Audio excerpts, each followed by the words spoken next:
बिस्मिल्लाहिर्रहमानिर्रहीम। नवाज़ शरीफ ने इमरान खान साहब को कॉल की और इलेक्शन की डेट भी बता दी है और इमरान खान साहब ने भी इस खबर की तस्दीक कर दी है।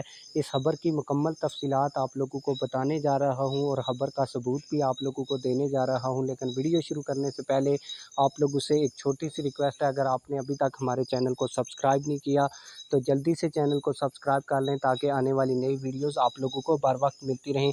आप लोगों को बताता चलूँ कि इमरान खान साहब की जानिब से और ARY की जानिब से इस खबर की तस्दीक कर दी गई है। मैं आप लोगों को बताता चलूँ कि इमरान खान और नवाज़ शरीफ में बैकडोर राब्ते शुरू हो चुके हैं। मुल्क में कबल अज़ वक्त इंतखाबात के लिए सियासी जमातों से बैकडोर राब्तों का आगाज़ हो गया है और इस खबर की तस्दीक इमरान खान साहब के चैनल ARY न्यूज़ ने भी कर दी है, जिसका टिकर भी आप लोग वीडियो में देख सकते हैं।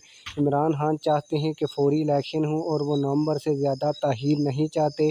दूसरी जानब नवाज़ शरीफ साहब ये देख रहे हैं कि सियासी माहौल इनके लिए इस वक्त साजगार नहीं, इसलिए वो चाहते हैं कि अगले बार मार्च अप्रैल में इलेक्शन हो। ज़राए का कहना है कि इस सिलसिले में नवाज़ शरीफ से इसहाक डार के ज़रिए पैगाम रसानी हो रही है।